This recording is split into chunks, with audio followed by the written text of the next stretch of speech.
In this edition of our monthly review show, we're going to look at 5 brand identities released at the end of 2021 to inspire you for 2022. Let's go!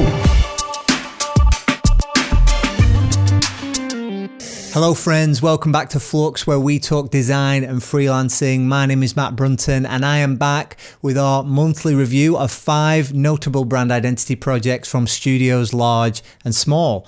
Let's get into it. The first one is the rebrand of Songtrust. Now, this is the before. It's always cool to look at the before shots. And we see the combination mark logo in the middle and some of the imagery around the sides that they have been using. So we've got this monochromatic scheme with just this one red color alongside the black and white. There's kind of a lighter tint of this red as well in this kind of boxy composition at the top. And this logo is very generic, isn't it? We've got a very simple typeface, but also this icon. It looks just simply like a user interface icon. It looks very stock. It's not distinctive as a logo. And Songtrust, just for context, help songwriters get their royalties from their publishing rights. So important job helping creatives. So let's have a look at this rebrand. This is from Order. And straight away we have this incredible icon. I mean, that is a great symbol. And that's how you design a symbol. We have here the S is created by using musical notes for the counters. And it's very difficult, and I've done a lot of work in the music industry, to do something which is not cliche, which is not a standard trope. And often when you see microphones and audio waves and even musical notation, it's done in a very cliche way. Whereas here it hasn't been. It's very elegantly done. And this symbol works really hard for the brand. We also have some really strong photography now, replacing the imagery that we had before. It's really sharp, it's saturated and colourful and vibrant, and really puts the songwriters in focus, which I really like. There's good diversity within these pictures, different styles, different kinds of people, and they're using these solid colour backgrounds which work really well, that are part of the palette, as you'll see how they've isolated people here, as well as the studio in situ shots. Now, more of this gorgeous symbol. They also kind of look like AirPods, don't they? These little counters of the musical notes. But the symbol works really hard for them. The main typeface they've chosen is National 2, and this is from Klim in New Zealand. And I must confess, I love this typeface. I actually used this on a project a few months ago, which actually isn't going to see the light of day until 2023. It's quite a big project, but it's a really hard-working kind of Gothic style typeface. It works really well in print and digital, slightly narrower, so it looks great on screen, and it's just wonderfully proportioned, and I'm a fan of this face. The palette is quite interesting. We've kind of got the whole rainbow here, although they've tried to group it into these 4. We've got really every colour, but by picking specific colours, it allows for consistency to come through rather than just any designer who gets their hands on it picking all kinds of pinks and whatnot.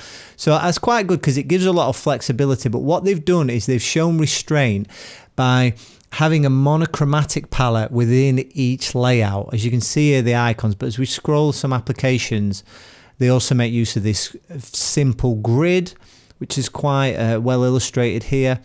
But you can see in the applications, it's monochromatic each time. It's black and white and one color, sometimes with tints or shades of the color. And that sort of restraint works really well. It comes through a few more colors here in this composition with photography. This is the one I don't really like because I feel it's a bit generic. The word song is very small, and without that, there's no context for music or what this is about. We've just got some happy looking people and sign the best deal in the business. What business? That's a little bit generic, not distinctive enough, but these are better. We have the word music prominently. We have the guitar for context. We have the symbol larger, so we read the notes in the counters there. One thing I want to point out is with their website, this is a nice website that Order have designed here in this mock-up. It's good hierarchy, good design principles. But if we look on the actual website for Songtrust that is live, it's not so great. We have this image of the confetti in the background, which is just generic. It's not consistent with the photography style they've established. The big logo here, which appears at the top on other pages. And they've used the new typeface, but it's not typeset very well. Here we've got touching lines. And even in this video that they've created here, like an about video, they've got the new symbol and the new typeface, but the rest of the look is kind of generic. It doesn't appear to be using the new color palette. It is not consistent with the new brand, really, as you can see here. So you need to follow this all the way through. I mean, come on, your website has got to be like the most important application. So they need to get onto order and make sure there's some more budget to get the website done.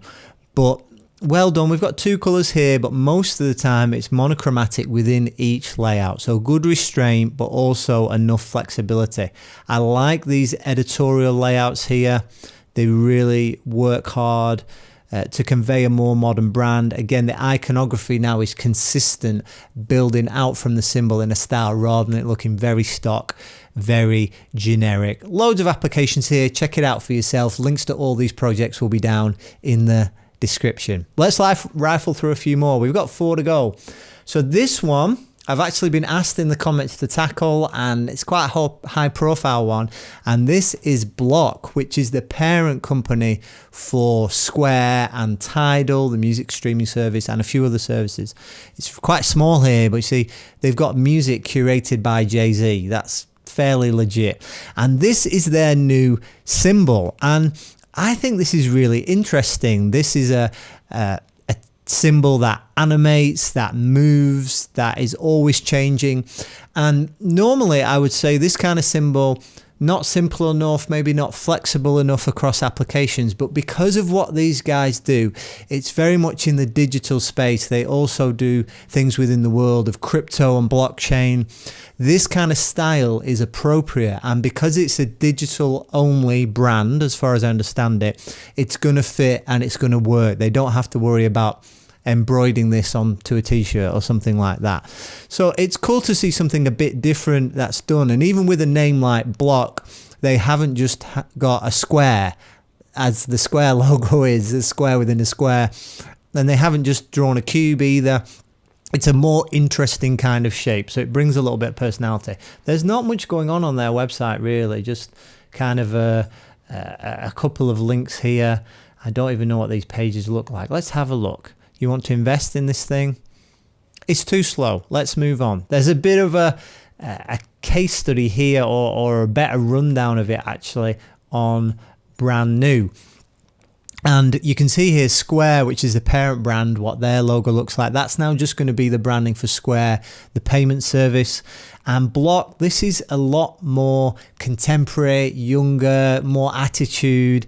And I like that they've done that. I think the name Block is pretty much just as generic as Square, so I'm not sure if it's a great name. I also don't like them trying to own blockchain, kind of like how Facebook are trying to own the metaverse with the name Meta. But it makes sense in terms of how they've brought these brands together.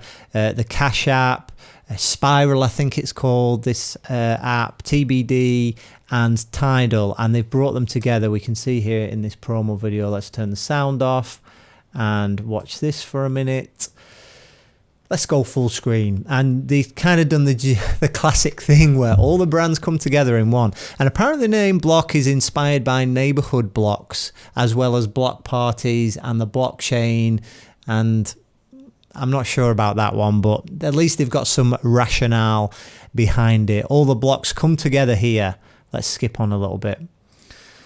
And the different brands come under this one banner, which makes sense, I think. But yeah, kudos for doing something a little bit different, a little bit more contemporary, a little bit bolder to Block. Okay, the next one, I would read this as an Englishman as Bate chocolate. But I think in Spanish it's supposed to be more like Bate chocolate, like a bit more lyrical. Sorry to all the Spanish speakers, I apologize profusely. But this is from Honduras, so it's nice to feature something from a smaller country and something from another language and another culture, because I know there's a lot of work from the UK and the United States and Europe on here, because that's kind of the universe of brands that I live in. But this, again, is for a smaller client. This is a kids creation studio. I believe kids can come into the kitchen and do workshops and things like that. My kids would love this. They love getting their hands on this kind of thing. And what I really like about this is with anything for children, you often get primary colours, poor quality fonts. I get things sent from my kids' school and the graphic design is questionable, shall we say politely. But here, they focused on the feeling. What feeling are you trying to evoke? It's something fun, it's something creative, it's something healthy, teaching kids about cooking. And I think they've captured that. It's fun enough for kids, it's vibrant enough, but it's not gone to the place where it's garish and it's ugly. It's still credible and it makes adults want to book onto it. So I really like this. They've embraced the fact that it's a long name with all these different sort of lockups they've done. I keep getting clients with really long brand names. If anybody's got a 3-letter or a 6-letter brand name and they need some help, come and see me. Or if you want a name that short, I'll hook you up. Don't come to me again with these 3-word brand names. I'm sick of doing them. But they've kind of embraced it. Nice colour palette here. Again, not too childlike. Consistent illustration style that goes throughout. These applications make sense, things they would actually do, not random outdoor billboards, because they're not going to be doing that. It's posters, it's things for social media, it's their website. And I really think the whole feel of this, they've really gone above and beyond. It says in the case study that the client just came to them for a logo, but they've really led them into a full brand identity here, and they've created a real universe for all this stuff to live in. Looks great on Instagram. They've got stories, they've got the posters, really consistent applications, the uniforms. And I just think this is really fun, and I just credit a smaller studio pulling this off. So credit to Mondos. Check out those guys. We'll have a link to them as well. Okay, number 4 is Livewire, and this is Harley Davidson's brand of electric bikes. Now, I would think that pretty much everybody watching this video is going to be familiar with Harley Davidson, right? We think of the big hogs, the bearded, tattooed, muscle-bound kind of American rider, riding across, the plains of the States. That's what I think of when it comes to Harley Davidson. It's very macho, Hell's Angels, all that kind of thing in the history. But with this, they've done an offshoot brand for their electric bikes now, which is very different to that. And they've said that what they want to do is capture a new market. So I think it makes sense that they would do something different. So this, you can see the word mark here, Livewire. I'm going to go and show you the symbol, but they've made some really good points about the approach. Avoid the electric tropes. So we don't need lightning bolts and green eco symbols and this kind of thing, and I think that's good to be conscious of that stuff whenever you're in an industry. This is the combination mark. You see the monogram there of the LW, and then how it's combined with this type. We'll see it when it's not moving a little bit further down, but I think this monogram is strong. Here we have this sort of 3D motion animated version of it as well, which is nicely executed. And they've picked some really good typefaces. This one, Troy Meal, is more expressive for a display type that they've used for the logo. Then we have Aeonic Regular, which is a really nice grotesque, and also a monospace font. So they've got some good options there with a display, a hardworking grotesque, and a monospace font for their different parts. Now with the photography, I think it's a little bit all over the place. They've tried to make some points, but this street, there's no bicycle, there's nothing in the shot, it's just a crosswalk. I'm not really sure what that says.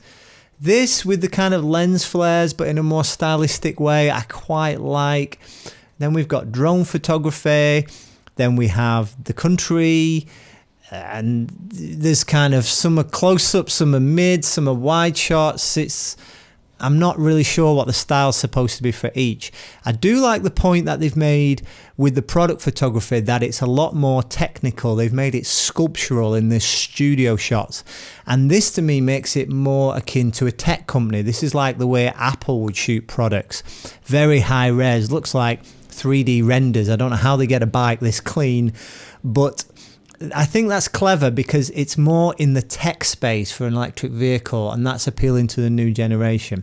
The only thing I would say about that is perhaps this brand is a little bit too generic in the electric vehicle sense. Like this could be Polestar, it could be Rivian. What says motorcycles apart from the photography? It could be maybe have a little bit more attitude, a little bit of the Harley spirit while still moving it into a new generation. But you've had time here to look at this website while I've been rambling on. I think it's well done. I think it's well executed. This photograph is great because it has that urban feel that they're going for, but we have the rider as the hero of the image. It's got a good sense of perspective, and this is nice photography. So I think they just need a bit more consistency, but it's all basically done well. My only criticism really is that these fonts and this way of doing things could be for a number of brands, and it maybe doesn't have enough specificity and appropriateness to this brand. I'm not sure about these overlays either. I feel like they could almost just put this word behind these individual pieces and parts of the bike here. But overall good. The colours are one more thing that I'm not sure about. This coral, and then we have this blue, which I just think is corporate, and I think the whole thing is on the edge of looking a bit corporate rather than looking contemporary in tech and fresh. This kind of really dark grey blue and the coral I'm not sure about, but overall nice monogram, great fonts, some good photography. The layouts on the right I like, the Instagram grid a little bit on the corporate feel, but overall this is a really good approach to be able to take Harley to a new generation. Okay, one more. Are you ready for number 5? And this is Gumroad. Now you might be familiar with Gumroad. It basically allows creators to just put something online and sell it in a really simple way. It's kind of a storefront for anything. There's a lot of design resources on there, so the Flux audience might be familiar with it. But the original logo is here, and man, this is pretty ugly. I always hated their branding, which is why I wanted to talk about their rebrand. I did a project with a previous company on Gumroad, and I've always not liked it. And we've got this G symbol, which is kind of looks like a wiring diagram or something with these gradients, and I'm not a fan of the type either.